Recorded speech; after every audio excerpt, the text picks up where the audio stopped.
ഞാൻ doctor Ansi Ibrahim, Ayurmedicity multi speciality ഹോസ്പിറ്റലിലെ brain and neuro ഡിപ്പാർട്ട്മെൻറ്റിലെ ഡോക്ടറാണ്.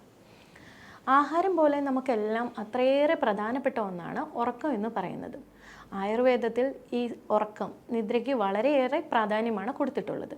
കാരണം ഒരാളുടെ ഉറക്കം അനുസരിച്ചാണ് നമ്മളുടെ നെക്സ്റ്റ് ഡേയിലെ ആക്ടിവിറ്റീസും കാര്യങ്ങളും എല്ലാം ഡിപ്പെൻഡ് ചെയ്തിട്ടിരിക്കുന്നത്.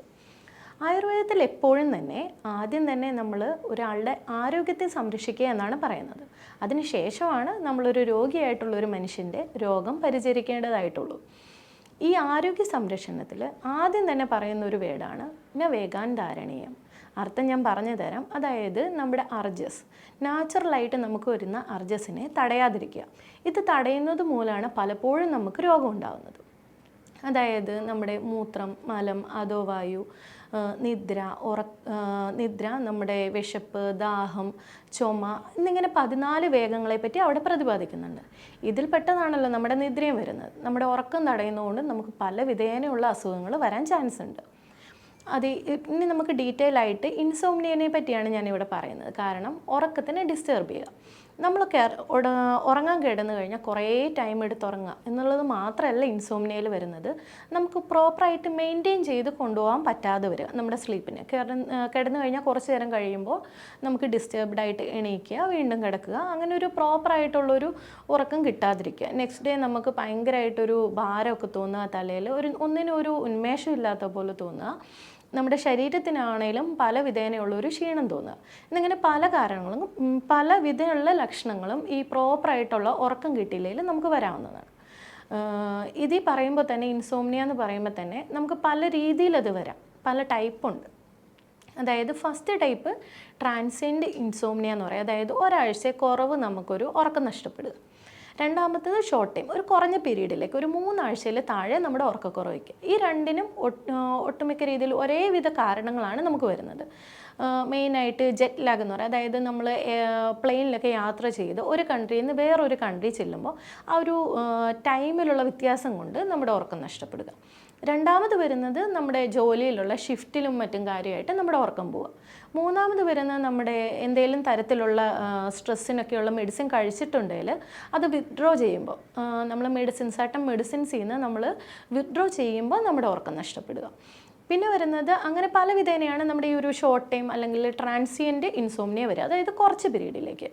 ഈ ഒരു ഇൻസോംനിയ എന്ന് പറയുന്നത് നമുക്ക് മരുന്നില്ലാതെ തന്നെ നമ്മുടെ ഒരു ജനറൽ സൂത്തനിങ് ഒരു ടെക്നിക്കുണ്ട്. അത് 10-3-2-1-0 എന്ന് പറഞ്ഞ ഒരു റൂളുണ്ട്. അതായത് ഒരു 10 അവർ മുൻപേ തന്നെ നമ്മുടെ കഫീൻ പോലുള്ള സാധനങ്ങൾ സ്റ്റോപ്പ് ചെയ്യുക. 3 എന്ന് പറഞ്ഞാൽ ഒരു 3 മണിക്കൂർ മുന്നേ തന്നെ നമ്മുടെ ലാസ്റ്റ് മീലൊന്ന് സ്റ്റോപ്പ് ചെയ്യുക. 2 മണിക്കൂർ മുന്നേ തന്നെ നമ്മുടെ വർക്കുകളെല്ലാം സ്റ്റോപ്പ് ചെയ്യുക. 1 അവർ മുന്നേ തന്നെ നമ്മുടെ മൊബൈൽ ഗാഡ്ജറ്റ്സ് എല്ലാം സ്ക്രീൻ ടൈം നമ്മൾ സ്റ്റോപ്പ് ചെയ്യുക.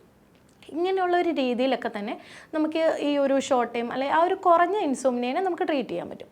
പക്ഷേ അതിൽ കൂടുതൽ വരുന്നത് ഒരു വാർദ്ധക്യമൊക്കെ ആകുമ്പോൾ മെയിനായിട്ട് നമ്മൾ നേരിടുന്ന ഒരു വിഷയമാണ് ഉറക്കക്കുറവെന്ന് പറയുന്നത്. അത് വരുന്നത് ലോങ് ടൈമാണ്, മോർ ദാൻ 3 വീക്സ്. ആ ഒരു ടൈമിലേക്ക് വന്നു കഴിഞ്ഞാൽ അത് നമ്മൾ ശ്രദ്ധിക്കേണ്ടതായിട്ടുണ്ട്. കാരണം അത് നമ്മുടെ ഹെൽത്തിനെയും ബാക്കി കാര്യങ്ങളെയൊക്കെ നന്നായിട്ട് അഫക്റ്റ് ചെയ്യും. ഒരു ജെറിയാട്രിക് ആ ഒരു ഏജ് പീരീഡിലൊക്കെ നല്ല ഉറക്കം കിട്ടുക എന്ന് പറഞ്ഞാൽ അവരുടെ ഹെൽത്തിനെ നന്നായിട്ട് സപ്പോർട്ട് ചെയ്യുന്നൊരു കാര്യം കൂടിയാണ്. ആ ടൈമിൽ കൂടുതലായും ഈ കാരണം ഉണ്ടാവുന്നത് ഒന്നുകിൽ സൈക്കാട്രിക് ആയിട്ടുള്ള പ്രശ്നങ്ങൾ വരും. അതായത് ഒരു ബൈപ്പോളാർ സിംറ്റം, ഡിപ്രഷൻ, സ്ട്രെസ്സ്, ഇത്തരം കാര്യങ്ങൾ കൊണ്ടാണ് നമ്മൾ കൂടുതലും പേഷ്യൻസിനെ കാണാറുള്ളത്. പിന്നെ ഫിസിയോളജിക്കൽ, അതിൽ മെയിനായിട്ട് വരിക നമ്മുടെ ഒരു ഡീജനറേറ്റീവ്, നമ്മുടെ ബോഡിയിലുള്ള ഒരു ഫിസിയോളജിക്കൽ ചേഞ്ച് മൂലമുള്ള പ്രശ്നങ്ങൾ, നമ്മുടെ അൽഷിമേഴ്സ്, സ്ട്രോക്ക്, അങ്ങനെ ബ്രെയിനിനെ ആക്ട് ചെയ്യുന്ന എല്ലാത്തരം ഡിസീസുകളിലും നമ്മുടെ ഇൻസോംനിയ കാണാറുണ്ട്. അതുപോലെ നമ്മൾ BP യുടെ മെഡിസിൻസ് എടുക്കുന്ന ആളാണെങ്കിൽ അങ്ങനെ കുറേ മെഡിക്കേഷൻ്റെ ഭാഗമായിട്ടുണ്ടാവും. പിന്നെ നമ്മുടെ ആസിഡ് റിഫ്ലക്സ്, പുളിച്ച് തകട്ടൽ, അങ്ങനെ എന്തെങ്കിലും അസുഖം ഉണ്ടെങ്കിലും വരാറുണ്ട്. പിന്നെ നമ്മുടെ ശ്വാസകോശ സംബന്ധമായിട്ട് എന്തെങ്കിലും ബുദ്ധിമുട്ടുണ്ടെങ്കിലും വരാറുണ്ട്. അതുപോലെ സ്ലീപ്പ് ആപ്നിയ എന്ന് പറയും. അതായത് നമ്മുടെ എയർവേനെ നമ്മുടെ ടങ് എന്തെങ്കിലും ചെന്ന് ഒബ്സ്ട്രക്റ്റ് ചെയ്ത് നമ്മുടെ ഒരു ബ്രീത്തിങ്ങിനെ സ്റ്റോപ്പ് ചെയ്യുമ്പോൾ നമുക്കുണ്ടാകുന്ന ബുദ്ധിമുട്ട്. ആ ഒരു സ്റ്റോപ്പിൽ നമ്മൾ സഡനായിട്ടുള്ള രാത്രിയിലൊക്കെ ചില ആൾക്കാർ പെട്ടെന്ന് ഞെട്ടി എണീക്കാറുണ്ടല്ലോ, അത് മെയിനായിട്ടും സ്ലീപ്പ് ആപ്നിയ എന്ന് പറയുന്നത്. അതായത് പെട്ടെന്ന് എയർവേ നമ്മുടെ ഒരു ശ്വാസത്തിൻ്റെ ആ ഒരു ഗതി സ്റ്റോപ്പ് ആവുന്നതുകൊണ്ട് നമ്മൾ എണീക്കുന്നത്. അപ്പോൾ ഇങ്ങനെ പലവിധ കാരണങ്ങളും കൊണ്ടാണ് ഈ ലോങ് ടൈം ഇൻസോംനിയ വരുന്നത്, ആ ഒരു ലോങ് ആയിട്ടുള്ള ഉറക്കക്കുറവ് നമുക്ക് വരുന്നത്. അപ്പോൾ അതിന് കറസ്പോണ്ടിങ് എന്താണോ കാരണം എന്ന് കണ്ടെത്തി അതിന് തന്നെ ട്രീറ്റ്മെൻറ്റ് കൊടുക്കേണ്ടത് ആവശ്യമായിട്ടുണ്ട്. കാരണം അത് നമ്മുടെ പ്രഗ്നൻസി ടൈമിലും ഫീഡിങ് ടൈമിലും പിന്നെ ഒരു ട്രാവൽ ചെയ്യുന്ന ആളെ സംബന്ധിച്ചൊക്കെ ഇത് വളരെ ബുദ്ധിമുട്ടുണ്ടാക്കുന്നതാണ്. പിന്നെ നമ്മുടെ ഏജ് ഗ്രൂപ്പ് കൂടുമ്പോൾ പ്രായമായിട്ടുള്ള ആൾക്കാരിലും ഇത് വളരെയധികം ബുദ്ധിമുട്ടുണ്ടാക്കുന്നു. അപ്പോൾ ഇതിൻ്റെ ട്രീറ്റ്മെൻറ്റ് നമ്മൾ കൊടുക്കുക എന്ന് പറഞ്ഞാൽ മെയിനായിട്ടും സ്ട്രെസ്, ഡിപ്രഷൻ ആ ഒരു കാര്യങ്ങൾ ഒഴിവാക്കുന്ന വഴി തന്നെ പലർക്കും നല്ലൊരു ഉറക്കം പ്രാധാന്യം ചെയ്യാൻ പറ്റും. അതായത് ഹെഡ് മസാജസും ധാരകളൊക്കെ ചെയ്ത വഴിയും പിന്നെ മർമ്മ പ്രൊസീജിയേഴ്സും ഉണ്ട്. ഇൻസോംനിയയിൽ സർട്ടൻ മർമ്മങ്ങളെ അതിനെ സ്റ്റിമുലേറ്റ് ചെയ്യുന്ന വഴി നമുക്ക് നല്ല വിധേനയുള്ള ഉറക്കം കിട്ടാൻ സഹായിക്കും. അതിൻ്റെ കൂടെ ഈ മെഡിക്കേഷൻ്റെ ഭാഗമായിട്ടുള്ളതാണെങ്കിൽ അതിലൊന്ന് ശ്രദ്ധ ചെലുത്തി അതിനൊന്ന് സപ്പോർട്ടീവായിട്ടുള്ള കാര്യങ്ങൾ ചെയ്ത്, അതായത് പാദാഭ്യംഗം, നമ്മുടെ ഒരു ഫുഡ് മസാജൊക്കെ നമ്മൾ ഡെയിലി ചെയ്യുകയാണെങ്കിൽ അതിനൊരു നറേഷിംഗ് ആണ്, നമുക്ക് ഉറങ്ങാനുള്ള ഒരു എനർജി കിട്ടും, നമുക്ക് ഉറങ്ങാൻ പറ്റും. അതുപോലെ കഫെയിൻ പോലുള്ള പ്രൊഡക്ട്സ് മാക്സിമം കുറയ്ക്കുക. പിന്നെ ഇത്തരം രീതിയിൽ നമ്മുടെ മെഡിസിൻസ് ഒക്കെ എടുത്ത് ഈ ഉറക്കക്കുറവിനെ നമുക്ക് ട്രീറ്റ് ചെയ്യാവുന്നതാണ്. കാരണം ഉറക്കം നമുക്ക് അത്രയേറെ പ്രധാനപ്പെട്ടതാണ്. നമ്മുടെ ഉറങ്ങുമ്പോൾ തന്നെ 2 സ്റ്റേജാണ് വരുന്നത്. നമ്മുടെ കണ്ണ് വല്ലാണ്ട് ചിമ്മുന്നത് കണ്ടിട്ടില്ലേ, അപ്പോൾ അതൊരു റാപ്പിഡായിട്ട് ഐ മൂവ്മെൻറ്റ്സ് ഉണ്ടാകുന്ന ഒരു സ്റ്റേജുണ്ട്. അല്ലാതെ ഐ മൂവ്മെൻറ്റ്സ് എല്ലാം സ്റ്റോപ്പ് ചെയ്ത് വളരെ ഡീപ്പായിട്ടുള്ള ഉറങ്ങുന്ന സ്റ്റേജും ഉണ്ട്. അപ്പോൾ ഇതിൻ്റെ ഡ്യൂറേഷനും ഇതിൻ്റെ ലെങ്തൊക്കെ അനുസരിച്ചാണ് നമ്മുടെ ഉറക്കം എത്രമാത്രം ഹെൽത്തി ആണെന്ന് പറയുന്നത്. നമ്മൾ സ്വപ്നങ്ങളൊക്കെ ധാരാളം കാണാറുണ്ടല്ലോ, അതൊക്കെ ഉണ്ടാവുന്നത് ഈ ഐ മൂവ്മെൻറ്റ്സ് ഉള്ള ടൈമിലാണ്. ആ ടൈമിൽ നമ്മൾ എണീക്കുമ്പോഴാണ് നമുക്ക് സ്വപ്നമൊക്കെ നമുക്ക് പറയാൻ പറ്റുന്നത്. നമ്മൾ എന്നും സ്വപ്നമൊക്കെ കാണാറുണ്ട്, പക്ഷെ നമുക്ക് ഓർത്തെടുക്കാൻ പറ്റില്ല. പക്ഷെ ആ സ്റ്റേജിൽ തന്നെ നമ്മൾ എണീറ്റ് കഴിഞ്ഞാൽ നമുക്ക് ആ സ്വപ്നം അതേപടി ചെയ്യും.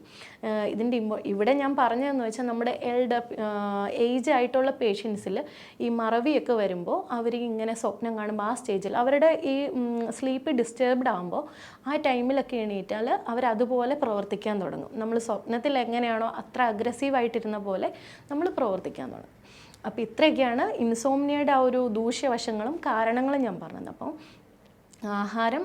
ആഹാരം പോലെ നമ്മുടെ ബോഡിക്ക് അത്രയും ഹെൽത്തിയും അത്രയും നമുക്ക് റെസ്റ്റ് കൊടുത്ത് നമ്മുടെ ബോഡിക്ക് അത്രയും നറീഷിങ് ആയിട്ടുള്ളൊരു പ്രോസസ്സ് തന്നെയാണ് നമ്മുടെ ഉറക്കം എന്ന് പറയുന്നതും സ്ലീപ്പ്. അപ്പോൾ അതിനെ നമ്മളെപ്പോഴും പ്രൊട്ടക്റ്റ് ചെയ്ത് പോവേണ്ടതുണ്ട്.